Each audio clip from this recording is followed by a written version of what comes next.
truce. Your corporate card is canceled. Figure out how to get home yourself. Dead weight. I read the email 3 times, sitting in that Munich hotel lobby at 11 p.m. The marble floor felt more solid than anything else in my life at that moment. My boss's words glowed on the laptop screen. Each sentence was a knife in the back. I didn't curse. I didn't slam the laptop shut. I just sat there while business travelers walked past me speaking German and rolling their luggage, living their normal lives while mine was ending. I typed back, slowly, carefully. Understood, thank you for the notification. Then I closed the laptop and tried to remember how to breathe. Let me back up. Let me tell you how I ended up here. Thousands of miles from home, holding 180 euros in my wallet, and an email that basically said I was worthless. My name is Wade Morrison. I'm 47 years old. I have a 16-year-old son named Mason who lives with his mother but spends every other weekend with me. His mother and I divorced 3 years ago. She said I worked too much, traveled too much, cared more about my job than my family. Maybe she was right, but someone had to pay for Mason's college fund, his car insurance, the house payments she got in the settlement. Someone had to make sure he had everything he needed. I'd been working at Sterling Components for 8 years. They made precision automotive parts, the kind that go into luxury cars and high-end motorcycles. Components so exact that tolerances were measured in thousandths of an inch. I wasn't an engineer or anything fancy. I was a senior procurement specialist. That meant I found suppliers who could make what our designers needed: metal fabrication, precision machining, specialty alloys, electronic components, anything the engineers dreamed up in their computer models. The job paid well enough to keep up with the divorce payments and Mason's expenses. More than that, I was good at it. Really good. I could talk to suppliers in different countries and make them understand exactly what we needed. Not just the technical specifications, but the quality standards, the delivery timelines, the cost constraints. I learned bits of German, some Italian, enough Spanish to get by. I asked about their families. I remembered their kids' names and their business challenges. That's how you build trust in this business. That's how you get people to go the extra mile when you need it. My boss was Shane Phillips, 35 years old. Always wore expensive suits that probably cost more than I spent on clothes in a year. Always talked about his MBA from Northwestern like it was a magic degree that solved every problem. He got promoted to operations director 2 years ago, jumping over 3 people with more experience, including me. I still don't understand how. The guy barely knew the difference between aluminum and steel alloy. Couldn't read a technical drawing if his life depended on it. Shane liked to remind me that the industry was changing. Wade, you've got to adapt. He'd say when I explained why building relationships took time. Everything's digital now. We need efficiency, not golf games with old suppliers. He'd pull up charts on his laptop showing cost comparisons from some purchasing software. Look at this. We can get the same parts for 15% less from this supplier in Thailand. But we don't know their quality control, I'd say. We don't know their delivery reliability. We've never worked with them before. That's old thinking, Shane would respond. We can't be afraid of change just because we've always done things a certain way. I'd nod and say, you're right. I'll look into it. What else could I say? I needed the job. Mason needed his college fund. The divorce lawyer needed his monthly payment. So I swallowed everything. Every comment about how I did things the old way. Every joke about how suppliers probably thought I was their grandfather. Every meeting where he'd override my recommendations because some algorithm told him we could get parts cheaper from a supplier I'd never heard of. Every time he'd take credit for my work, when those relationships I'd built saved us money or delivered quality parts ahead of schedule. The worst part was watching him interact with our international partners. He'd join video calls with suppliers and treat them like order takers instead of partners. He'd interrupt their explanations of technical challenges, dismiss their concerns about unrealistic deadlines, talk over them when they tried to explain local business customs or regulatory requirements. I'd see the frustration in their faces, the way they'd look at their cameras with confusion, wondering why this young American was being so disrespectful. After these calls, I'd often have to make separate calls to smooth things over. Please understand, I'd tell them he's new to international business. He doesn't mean to be rude. Can we work together to find a solution? And because they trusted me, because I'd taken the time to learn about their businesses and their challenges, they'd usually give us another chance. 2 months ago, Shane called me into his office. It was one of those corner offices with windows facing downtown Detroit, the kind I'd probably never get despite my 8 years with the company. We have a problem, he said, without looking up from his computer screen. Our main supplier in Germany, the one who provides all our precision components for the European contracts, they're threatening to walk away. Why? I asked, though I had a pretty good idea. How should I know? You're the one who deals with these people. He said it like I was a translator, not someone who actually understood manufacturing processes and quality control.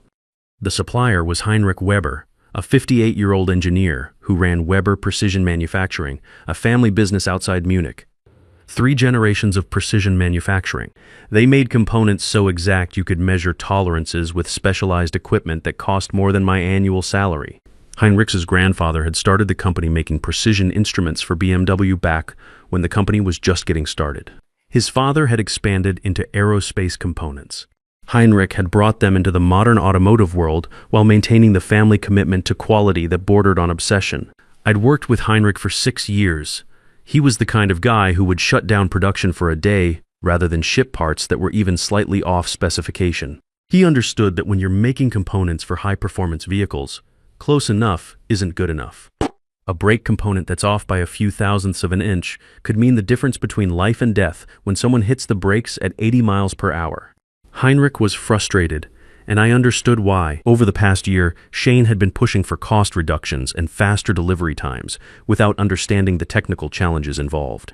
He'd send purchase orders with impossible specifications, demand parts in half the normal production time, question every invoice like Heinrich was trying to cheat us. Your company treats us like we are a factory in China, Heinrich told me during our video call the week before Shane called me into his office. His English was perfect, with just a trace of Bavarian accent. Last month, they want to pay us less. This month, they want faster delivery. They send purchase orders with impossible specifications. They never ask if we can do this. They just demand. I understood his frustration completely. Heinrich wasn't just a supplier to me. He was a craftsman, an engineer who took pride in his work. His facility employed 47 people, many of them second and third generation employees whose fathers and grandfathers had worked for the Weber family. When Shane demanded cost cuts, he was asking Heinrichs to lay off skilled workers who'd been with the company for decades. When he pushed for faster delivery, he was asking Heinrich to cut corners on quality control processes that had been perfected over 60 years. I understand. I told Heinrich, let me see what I can work out. I spent the next week putting together a proposal that made sense for both sides. Better payment terms that recognized the premium quality of Heinrich's work. Realistic delivery schedules based on actual production capabilities rather than Shane's arbitrary deadlines. A 2-year contract guarantee so Heinrich could plan ahead, invest in new equipment, keep his skilled workers employed. I included cost projections showing that paying Heinrich 12% more per unit would actually save Sterling money in the long run because we'd have 0 defects, 0 delays, 0 customer complaints about quality. Shane barely looked at it. He scrolled through the first page on his computer screen, shaking his head. This is exactly the problem, Wade. You're thinking like it's 1995. We can't just throw money at suppliers because they're old friends. It's not about friendship, I said. It's about quality and reliability. Heinrich's defect rate is 0.02%. The Thai supplier you keep pushing has a defect rate of 3.4%. When those defective parts reach our customers, we'll deal with quality control on our end, Shane interrupted. What we need is someone who can go there and make Heinrich understand the new reality. Make him competitive, make him adapt, or we'll find someone who will. My heart sank. I knew what was coming next. You want me to go to Munich? Not want. Need. You're leaving next week. You'll be there for a month, however long it takes to get this sorted out. A month. Mason had a basketball tournament coming up. 3 games, including the regional championship. I'd already promised to be there. I'd missed too many games during the divorce proceedings, too many school events because of work travel. I'd sworn to myself I wouldn't miss any more of his important moments. That's a long time, I said carefully. My son has some important games coming up. Could we maybe your son will survive a month without you, Shane said, not looking up from his computer. This is business, Wade. Big boy business. Figure it out. The dismissal in his voice hit me like a slap. 16 years of marriage, 8 years at this company. And I was still having to choose between my job and my family. Still having to disappoint the people who mattered most to prove my value to people who saw me as expendable. That night, I sat Mason down to explain. We were in my apartment, the smaller place I'd moved to after the divorce. He was doing homework at my kitchen table, the same table we'd eaten dinner at, just the two of us for the past 3 years. I have to go to Germany for work, I said. For about a month. He looked up from his math homework. When? Next week. But the tournament is next week. You said you'd be there. The disappointment in his voice was worse than any insult Shane had ever thrown at me. Mason was 16, old enough to understand that work sometimes interfered with life, but young enough to still need his father there for the important moments. I know, buddy, I'm sorry. I tried to work around it, but work is more important. It wasn't a question. It was a statement of fact delivered with the flat resignation of a kid who'd learned not to count on his father being there. It's not more important than you, I said. But I need this job. The college fund, the house payments. I get it, Dad. He turned back to his homework. It's fine, but it wasn't fine. I could see it in the way his shoulders tensed, the way he gripped his pencil a little tighter. Mason didn't throw tantrums anymore. At 16, he'd learned to swallow his disappointment the same way I'd learned to swallow Shane's insults. The realization made me feel sick. I arrived in Munich on a Tuesday morning in October. The city was clean and efficient and completely foreign. I took a taxi to the hotel that Shane's assistant had arranged. It was decent enough, a business hotel near the airport with reliable Wi-Fi and a breakfast buffet that consisted mainly of bread, cheese, and coffee that was stronger than anything we drank in Detroit. The time difference was brutal. 7 hours ahead meant I was getting calls from Shane at 3 a.m. local time, demanding updates on negotiations that hadn't even started yet. What's the status, he'd ask. When are we signing? What's taking so long? I've been here for 6 hours, I'd want to say. Instead, I'd give him diplomatic non-answers about building relationships and understanding cultural differences. I met Heinrich the next day at his facility. It wasn't in Munich proper. I had to rent a small BMW and drive almost an hour southeast to reach it through countryside that looked like something from a tourism brochure. Rolling hills, small villages, forests just starting to turn gold and red with autumn colors. Weber Precision Manufacturing sat on the outskirts of a town called Holzkirchen. The building was old but impeccably maintained, with that German attention to detail that extended even to the landscaping. Inside, the facility was like nothing I'd seen in American manufacturing. Workers operated CNC machines and coordinate measuring equipment with the precision of surgeons.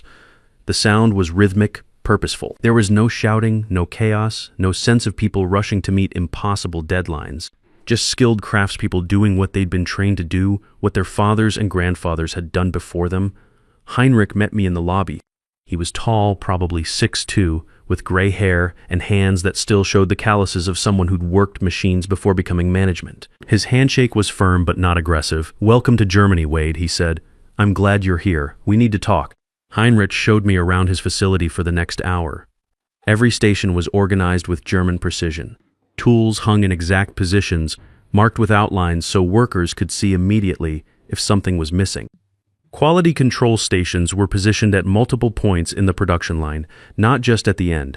Workers checked their own work, then had it verified by specialists with measuring equipment that could detect variations smaller than a human hair.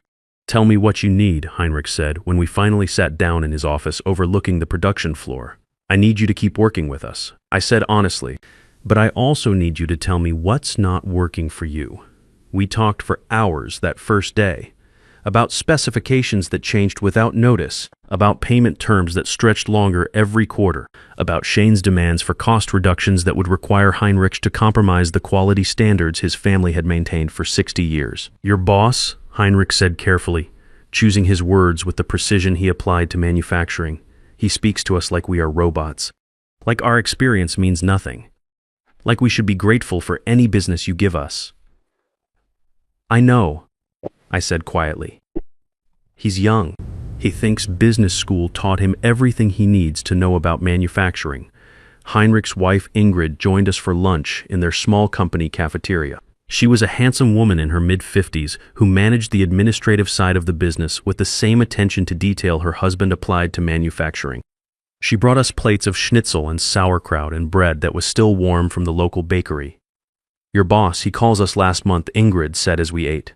"He says we charge too much. He has numbers from suppliers in Asia who can do the same work for 40% less money, but they cannot do the same work. Heinrich added. I have seen their samples. I have tested their materials. They use inferior steel. Their tolerances are not precise. Their quality control is... He made a gesture that needed no translation. Garbage. I tried to explain this to your boss. Heinrich continued. I showed him test results. I explained about material properties, about precision requirements, about why our processes take the time they take. He said I was making excuses. I could picture Shane's reaction perfectly. Impatient sighing, checking his phone, dismissing decades of engineering expertise because it didn't match the numbers on his spreadsheet. Then why do you stay? Ingrid asked me gently. Because I have a son to support, I said, and I'm 47 years old. Starting over isn't easy at my age. She nodded knowingly. We understand. But perhaps there are other ways to think about starting over. Over the next 3 weeks, I built something with Heinrich and his family. Not just a contract, but a real partnership. We went through every specification, every delivery requirement, every quality standard. I learned things about precision manufacturing that I'd never understood before. Heinrich showed me how they tested materials, how they calibrated their equipment, how they trained their workers to maintain tolerances that American competitors couldn't even measure accurately. Most importantly, Heinrich started insisting on something unusual for our contract negotiations. I want you to be the only person we deal with, he said during our second week of meetings. Not your boss, not anyone else. You understand our business. You understand quality. You understand why things take the time they take. I'm not in charge, I said. I'm just the procurement specialist. Then we make you in charge of this relationship, he said firmly. Every agreement goes through you. Every specification change must be approved by you. Every payment schedule must be confirmed by you. Otherwise, we don't work with Sterling anymore. I didn't understand the full implication of what he was suggesting at the time. Later, I realized Heinrich saw something I didn't see yet. He saw that Shane was taking credit for my work, undermining the relationships I'd built, treating me like a glorified messenger boy instead of someone with 8 years of international procurement experience. Heinrich wanted to protect what we were building together by making it impossible for Shane to cut me out of the process. Back home, Shane would email me at all hours. The time difference meant I'd wake up to messages sent at 2 a.m. Detroit time, when he was probably at some bar downtown complaining about his difficult European suppliers. Where are we with the contract? When is it signed? What's taking so long? I need concrete timelines, not cultural sensitivity training. I'd explain that trust takes time, that building a partnership requires understanding each other's constraints and capabilities, that rushing would destroy the relationship we'd spent years building. He'd respond with messages that got progressively more condescending. Wade, I need you to understand something. We're not paying you to be a cultural ambassador. We're paying you to get suppliers to say yes to our terms. If you can't make that happen, I'll find someone who can. The threat was always there, hanging over every conversation. Meanwhile, Mason's basketball tournament came and went. I sent him good luck texts before each game. My sister Carol sent me updates from the stands. He scored 18 points in the regional championship. His team won.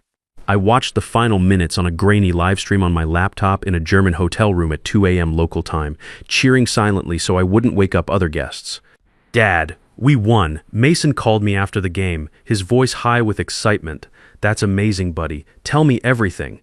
But even as he described the game-winning shot, I could hear something in his voice. A distance. A resignation. He was excited about the victory, but he'd learned not to expect his father to be there for the moments that mattered. I'm proud of you, I said. I wish I could have been there. It's okay, Dad. Aunt Carol recorded it on her phone. You can watch it when you get home. It wasn't okay, and we both knew it. But what else could either of us say? Finally, after 4 weeks in Germany, we had everything ready. A complete agreement that addressed every concern Heinrich had raised. Terms that made sense for both companies.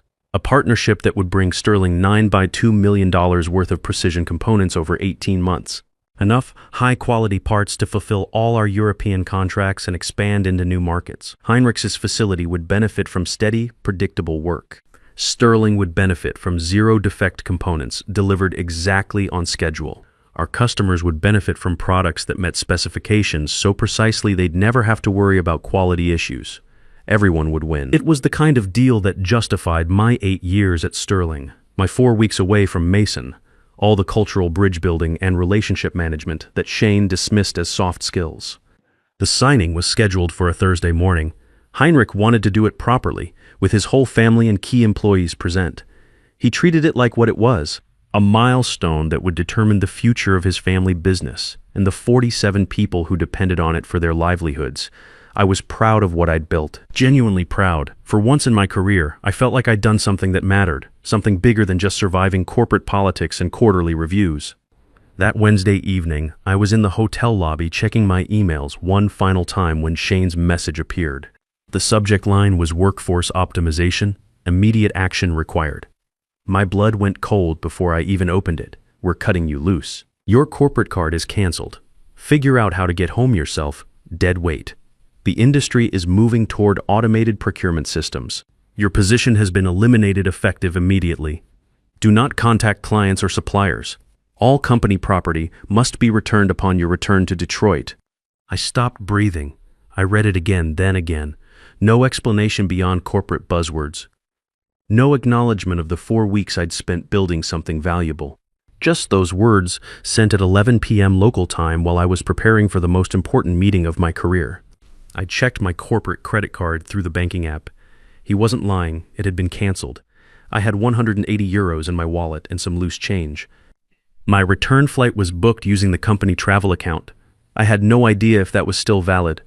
I was stranded in a foreign country. After 4 weeks of work, after missing Mason's championship game, after eating cheap meals to save the company money, after building a partnership that would bring sterling millions in revenue, Shane called me dead weight. My fingers moved almost automatically. I typed back, understood, thank you for the notification. What else could I say? What words existed for this level of betrayal? I sat on a bench in that hotel lobby for maybe an hour. Business travelers walked past speaking German, Italian, English. Normal people living normal lives while mine collapsed in real time. I kept thinking about Mason, about how I'd explain this to him, about how his father, who'd missed his tournament for work, had been fired while on that same business trip.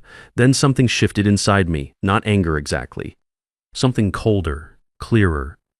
Something that had been building for 8 years of swallowed insults and stolen credit and being treated like a disposable commodity. I looked at my laptop bag. Inside was a folder with the unsigned agreement, the one worth $9.2 million. The one that would save Sterling's European operations and fund their expansion plans. The one Heinrich would only sign with me as the designated contact person. I closed my laptop. I walked out of that hotel. I drove through the German countryside one last time to Heinrich's facility. It was dark by the time I reached Weber Precision Manufacturing. The lights were still on in the administrative building. Heinrich and Ingrid were finishing paperwork for the next day's signing ceremony. They looked surprised when I walked through the door. "Wade," Heinrich said, standing up from his desk. "Is everything all right? You look." "They fired me," I said. The words came out flat. Matter of fact. "My boss sent an email this evening. Said they're eliminating my position. Called me dead weight. He canceled my corporate card and told me to find my own way home." Ingrid's hand went to her mouth. Heinrich's face went hard, the expression of a man who dealt with enough American corporate arrogance to last several lifetimes.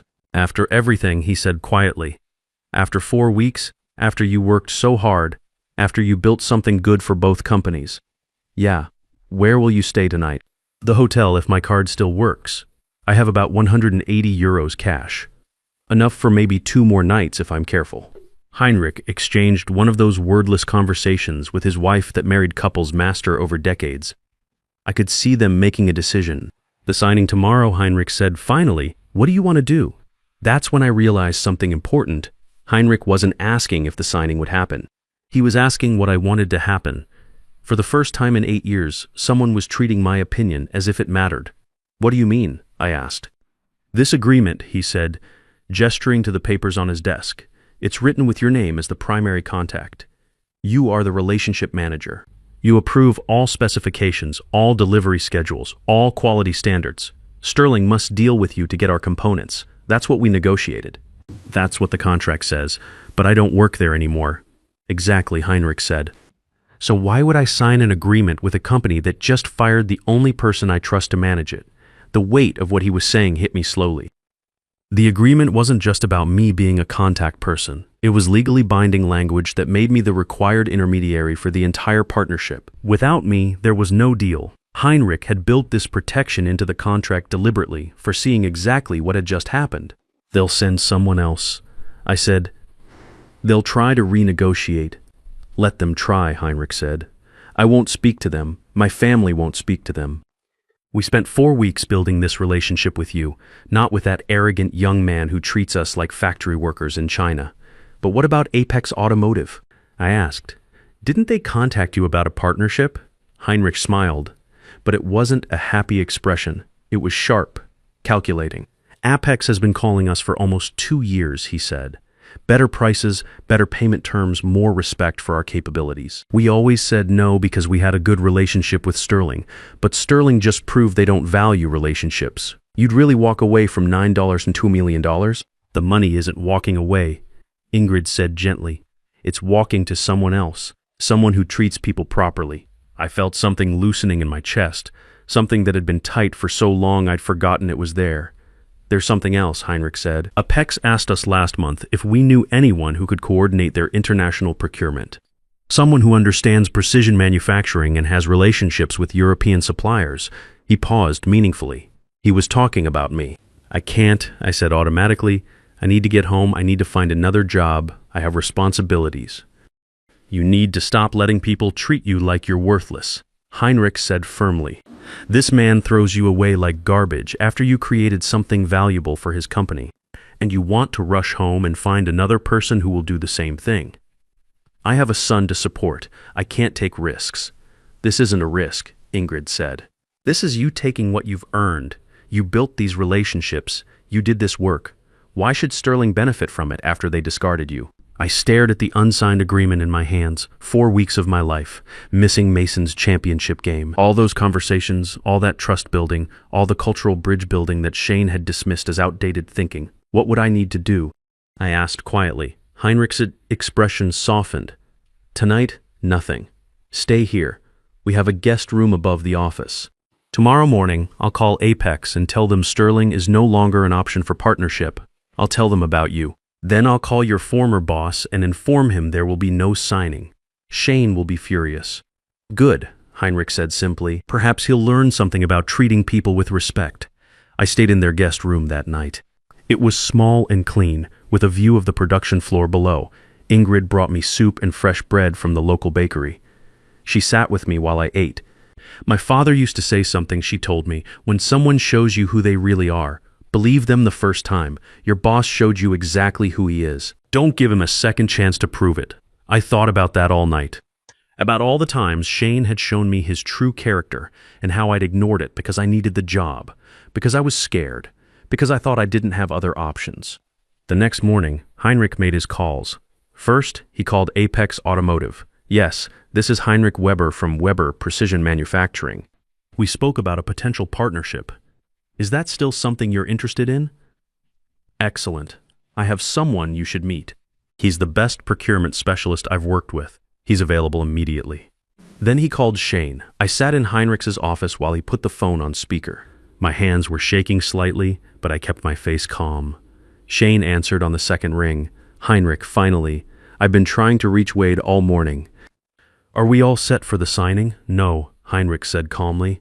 We are not all set. Silence on the line. What do you mean? Shane's voice changed, became sharper. I mean, there will be no signing today, no agreement. Weber Precision will not be working with Sterling Components. Is this about money? Because we can discuss. This is about respect. Heinrich interrupted. Something you clearly don't understand. Now wait, just a minute. I don't know what Wade told you, but he told me you fired him last night, Heinrich said, after he spent 4 weeks here working harder than anyone I've seen. After he built something good for both our companies, you threw him away like he means nothing. That's an internal personnel matter, Shane said, his voice tight and controlled now. It has nothing to do with our business arrangement. It has everything to do with it, Heinrich replied. Wade was our business arrangement. We negotiated with him. We trust him. We don't trust you. Without him, there is no arrangement. You can't do this. We have a verbal agreement. We have commitments. We have nothing, Heinrich said. And now I'm going to work with Apex instead. They've been asking for 2 years. We said no out of loyalty to Sterling. But Sterling wasn't loyal to the person who made this partnership possible. Wait, Heinrich. Let's talk about this. Heinrich hung up. I stared at him. my heart beating so hard I could hear it. Did you just— Yes, Heinrich said calmly. I did. Now let's discuss your new career. Sometimes the best revenge isn't destruction. It's refusing to save someone from themselves and letting them face the natural consequences of their choices. Your professional relationships and expertise are assets that belong to you, not to the company that employs you. Never let anyone convince you otherwise.